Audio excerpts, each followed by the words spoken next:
Well, Marvel has wrapped on their third made-for-television series, this time focusing on everybody's favorite villain, Loki. It's time traveling, it's original storytelling, and it's amazing set design. And we discover what makes a Loki tick, all on this episode of the Project Find a Good podcast with Kevin and Milton.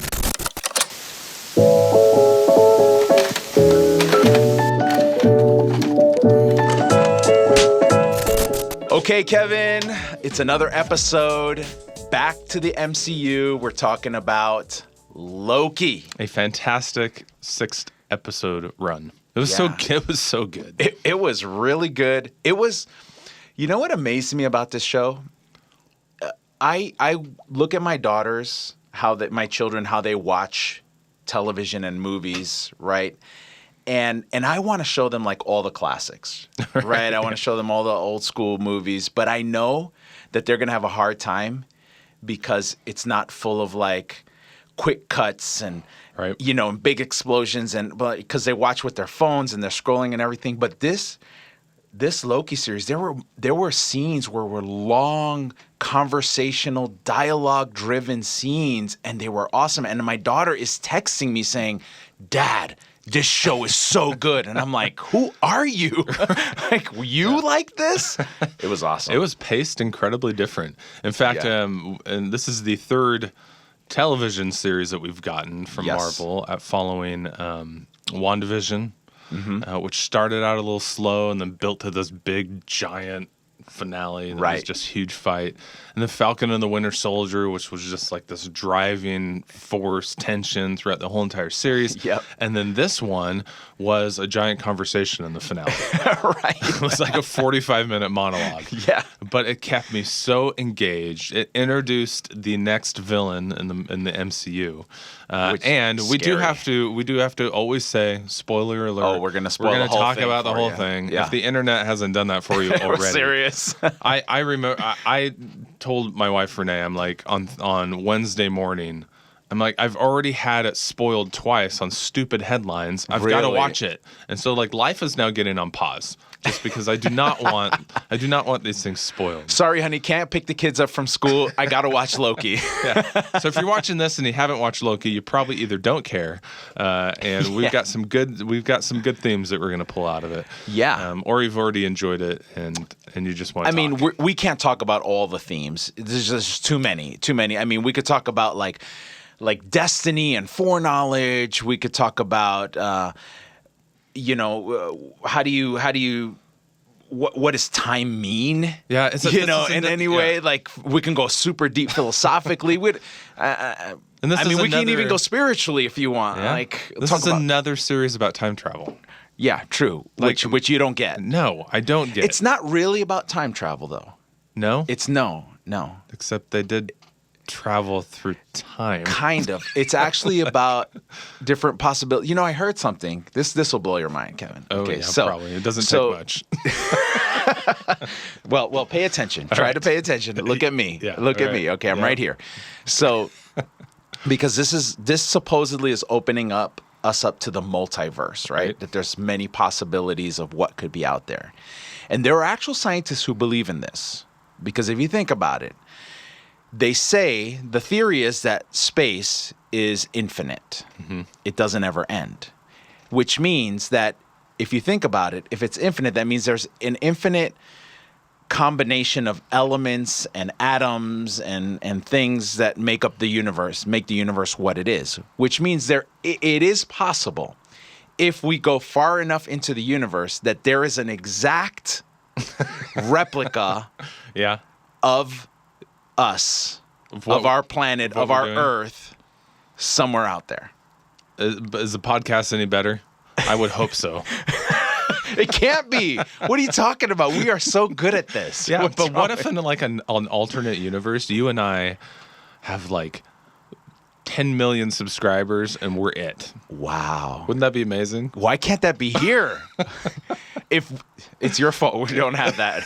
You're bringing us down, man.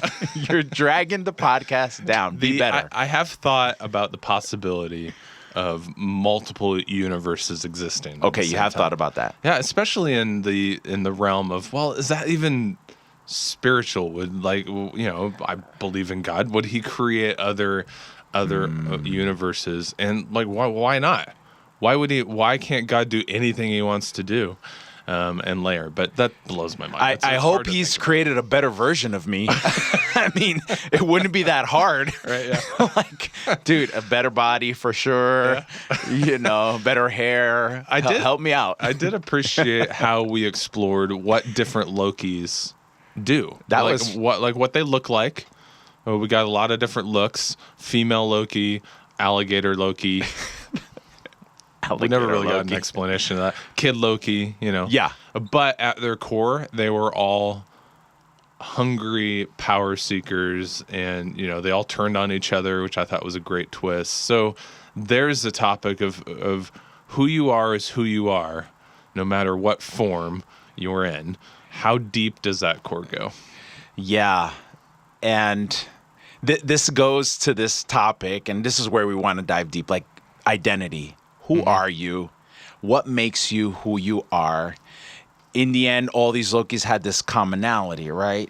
But is that really the way it is? I think what the world is trying to teach a lot of us, and it goes across many different areas of our lives. It goes in race, it goes in politics, it goes in history. Like, you're defined by what was done before. Mm-hmm. So if you grew up in a broken home, then you're a broken person. If you grew up poor, you're always going to be poor. If you grew up, and just the world is trying to tell you, like, you are this. And is it possible that I can go against that and say, no, I'm not that. I'm going to be something else, right? Because Loki was shown in that I thought it was an amazing, I think it was in the first episode where Owen Wilson shows him, like, this is who you are. You're just life. This dude, and you are always bringing pain and suffering and death around you, and that's never going to change, dude. Yeah. So, sorry, that's who you are. Yeah. Right? And he looks at that, and I think it's his first moment of saying, like, maybe not. Right. Maybe I can be something better moving forward. Yeah. It is certainly a question we've all faced at some point of how am I going to move forward? Am I going to be who I've been, or am I going to be better? Am I going to push forward? And I do think there's a lot of this identity search in who Loki is, and we find a lot of journey here with a character that really has only been on screen for a couple hours in the past 10 years. Yeah. But we spend a lot of time with this character, and he goes on this journey of identity. So I wanted to talk with you a little bit about if you don't know what your identity is, if you're listening and you're maybe like, I'm not quite sure who I am yet or what I'm becoming, or I don't like my current situation or where I'm at. How do we bust through that? And I think we did brainstorm some things, and I thought it would be fun to just talk about some of these things of identity. First one is just to love yourself. Yeah. To just find value in who you are. It's so important because why would you go deep into discovering an identity if you don't even think you deserve like a good life, right? You look at yourself and you're like, I'm this awful person. And look, you may have done some awful things. Let's be honest. I know I've done awful things in my life, and I felt bad about who I am. But at some point, you gotta say, like, I deserve more. Yes, I've made mistakes and I face the consequences, but I deserve more. So go out and say, look yourself in the mirror and be like, okay, screw up. Fine, but let's search for the next thing, you know? So, and that's part of loving yourself, to see yourself as someone who deserves more, deserves better. And I would encourage you to do that. Like, I know people are telling you, you suck, you messed up. So what? Yeah. It may be true, but there's more. It's so much easier to move past others' failures than it is to move past your own. Oh, shoot. It is very easy just to look at what other people have done and say, okay, I forgive that, and I can move past that. But until you focus on yourself and you're able to really love yourself, not only for the ways you've screwed up, but the ways that you want to become, you truly are not going to find that identity. And so I think that's a huge first step. Yeah. The second is I think you need to find something you're passionate about. Okay. And I think a lot of people flounder in this. We were talking about this whole dreams and goals situation here, and it was cracking me up because I have a huge hang up with dreams. I find them to be a giant waste of time. Oh, Kevin. No, but this is why. Hold on. Hear me out here, okay? Okay. You have the floor. Go for it. I'm a goal-oriented person. Yes, I've seen that. I like setting goals and attaining them. I do. And I think goals are massively important in life. I think dreams absolutely get in the way. Because You're so wrong. You're so wrong. Oh, I'm sorry. Right. No, I'll let you talk. Go ahead. Well, because the reason why is because dreams are just this big attainable thing, and you've got to do a whole bunch of goals. You got to do the work. It's easy to dream. Like a lazy person can sit there and dream on an armchair all day long. It takes a person doing work to hit those goals, which then achieve your dreams. Just trying to breathe right now. Just trying to breathe. Listen All right, to me. Listen go. to me. Okay. Prove me wrong. You're not wrong. You're not wrong about goals. Goals are very important. I have goals, and they drive me towards my dreams. Goals don't exist without dreams. The dream motivates you to create the goals, the steps that it takes to get there. So, dude, don't kill dreams. We need dreams. It's dreams that have pushed us towards the heights of civilization, right? People who thought like, hey, it's dark around here. Shouldn't we create light? Like, hey, it's cold around here. Maybe we should do some fire. They discovered fire, dude. Yeah. Wheels. Like, this thing is hard to move. Maybe if I create this circle thing, and like, it's big dreams, and then you create the goals that drive you to the dreams. Sometimes. So both things go together. Not sometimes, all the time, every time, dude. So dream big, but then when you see that big dream, you say, okay, I want to get there. Yeah. Let me figure out how I'm going to get there. And now I create the small goals that I have a dream right now. Okay. In my life. Okay. I never thought I was gonna make it, but my dream is that I would love to run in the New York City Marathon. Wow. Someday. Okay. How much running is that? That is 26 miles. Okay, that's the horrible dream. No, it's not. It's a great dream. It's my dream. Stop pooping on my dream. All right, okay? You can have your dream. Run 26 miles. Okay, but I know that I'm not going to sign up for the next New York City Marathon and run it. I know that I have to have some smaller goals on the way to that. So right now, I never thought I would do this. I'm running a 5K 3 to 4 times a week. Wow. And slowly building my endurance and my distance so that probably not this year, but next year, if I keep going on the path I'm going and I don't get hurt, I will be able to, with a lot of effort and a lot of hard work that you like, there you go, Kevin, yep, put in the work. I will be able to put on my running shorts, my running jersey, and run in the New York City Marathon. That's awesome. It's a dream. Okay. But the goals are going to get me to my dream. It's true. So I would say that you were doing it right. I would say you're dreaming right. Thank you. They have to come. You. Yes. I have just watched so many people dream big, and they dream so big it results in no action. Okay. Unattainable dreams. In the music industry. Go ahead. Yeah, tell us. I talk with a lot of artists, a lot of independent artists, and I'm like, are you flexing right now? Yeah. Hey, I'm in the music industry. Boom. Yeah. Shut up. But what are your dreams? What are you wanting to do? And they're like, I want to open for Winter Jam. Okay. This big it's the largest. Seriously, it's the second largest tour out of all tours. This is like the tour. Do you want to throw out some names? Just kidding. No, don't. No.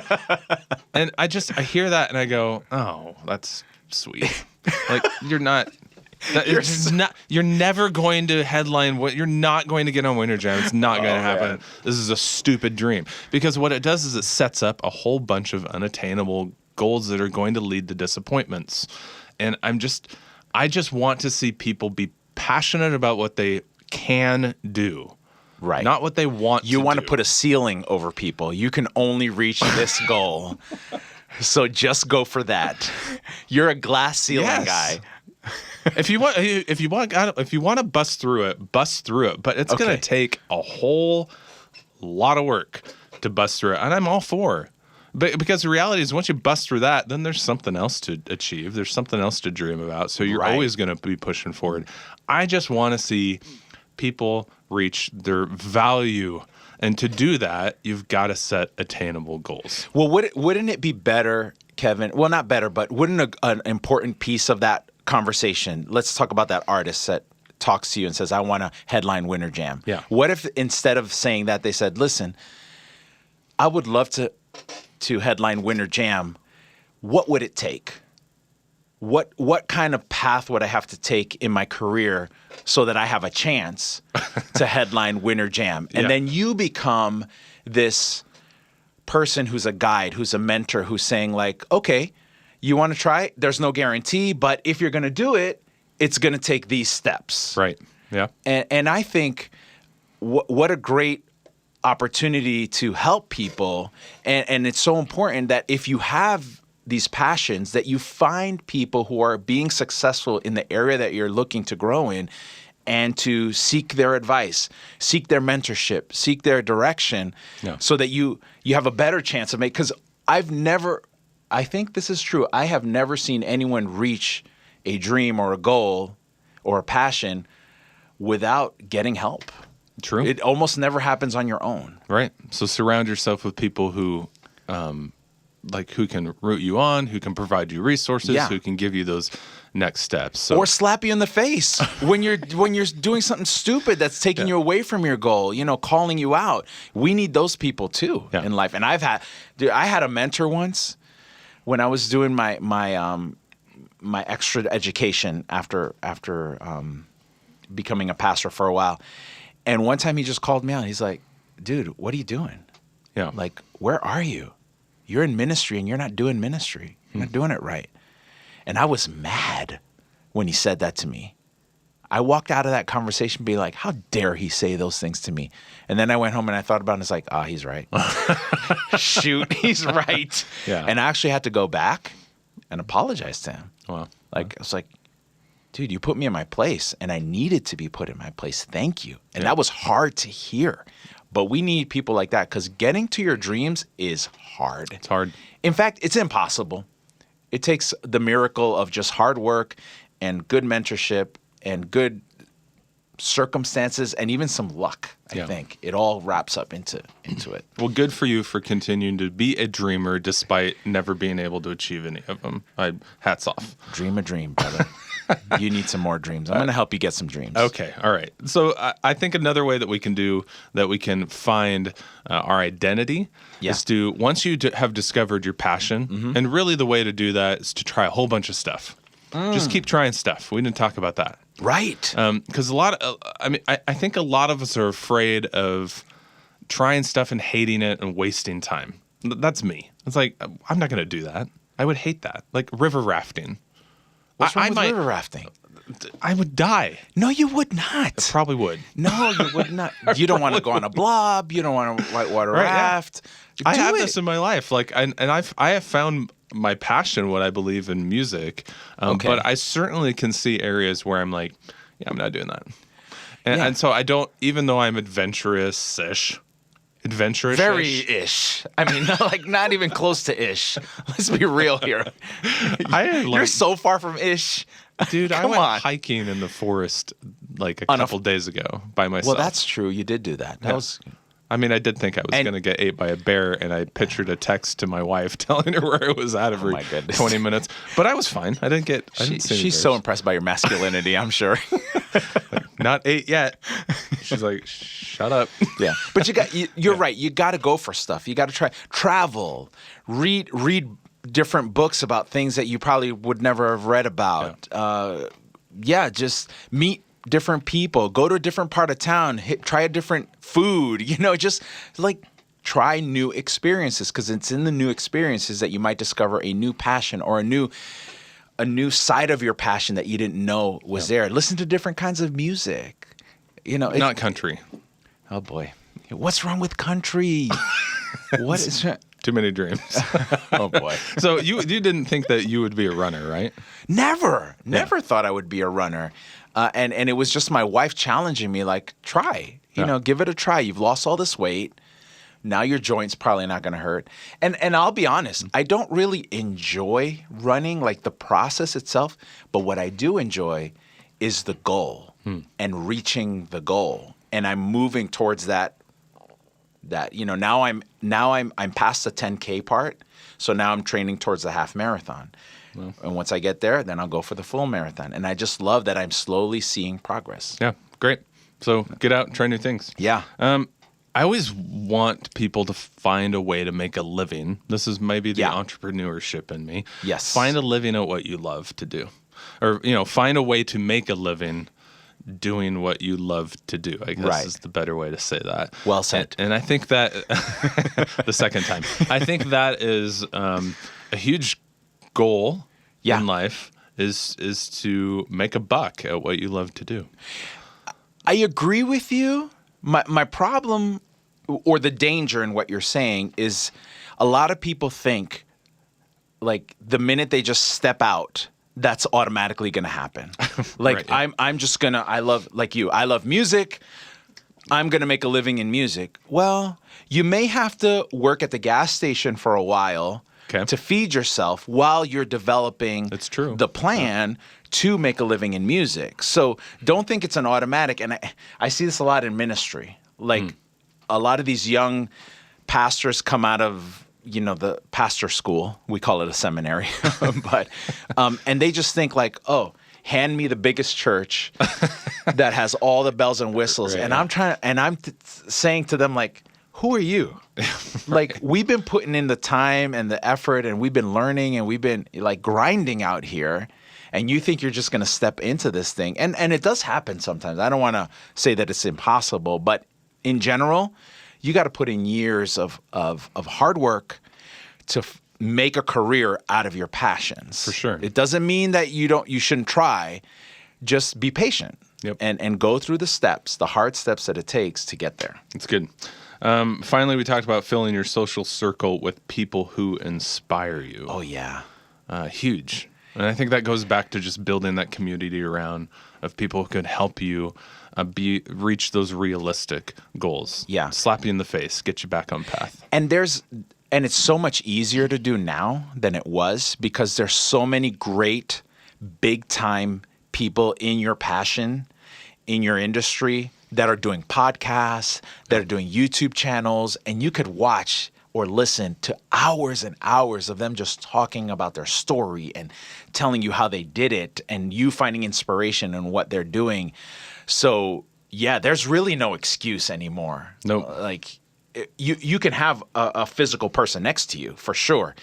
But digitally, you can have anybody you want in your life. It can be debilitating. So True. I do see this with artists as well. I have so much opportunity in front of me, I don't know where to go. Yeah. You just got to keep taking those steps forward and do something. Do something attainable today, this week, that will build you towards that goal. That then will build you to that unattainable dream that you have. Yeah. That's really what it's all about. All right. Well, I don't know how much of Loki we talked about. We did find this a little bit. Loki was great, though. Yeah, I mean, it's fantastic. Go watch it. If you haven't seen it, go get it. Absolutely amazing. And it will set the tone for the next possibly decade, certainly in the next phase of the MCU. So we enjoyed it. Now let's wrap with one last just thought or comment. You and I would say we are pretty solid in our identities of who we are. What is your identity, and where do you think you developed it the most? Great question. I think my identity is still growing. I think I have found more about who who I am and who I want to be, who I want to become, really in the past 3-4 years. Wow. Even, and that's after 40. And so I think it is always forming. I love the line in Loki that the character at the very end, the villain, King the Conqueror, says part of the journey is figuring out how you got here. Mm-hmm. And part of the journey is figuring out how you got to the end. And so I think we've got to never stop growing in that identity. Yes. I root my identity in who I believe and how I believe Christ sees me. Okay. And I've got to continue to fight that because I think I beat myself up a ton. Yeah. And what really gives me pause is when I think, okay, if God was here telling me who I was, I don't think I'd be able to handle it because I don't believe a lot of that in me a lot. And so I just need to continue to root myself, in who I believe God believes in me, if that makes sense. Yeah, for sure. It's God's view of you versus your own view of yourself, and how those things don't match up almost ever. A lot of people struggle with that. Yeah. Like a lot of people believe that God views them as complete and utter failures. Yes. And I would just challenge anybody, go to the Word, talk to pastors, like talk to your friends about what this is, discover that, wrestle with that. Yeah. And I think you'll come out with a pretty solid answer at the end. For me, I'm a man of faith. Obviously, I'm a pastor, I'm a chaplain, and my identity has, as yours, is developing, but it's always developing inside of that framework of understanding spirituality, understanding faith, understanding God. And it's just helped me discover where my passions lie. And my passions are creativity and people. I love those two things. And over and over as I've grown spiritually, I'm seeing how those things get reflected in me and how I get to act them out for others. Yeah. And that's a big part of my identity. And it continues to grow because God's given me more opportunities. And I think when you discover your identity, more happens.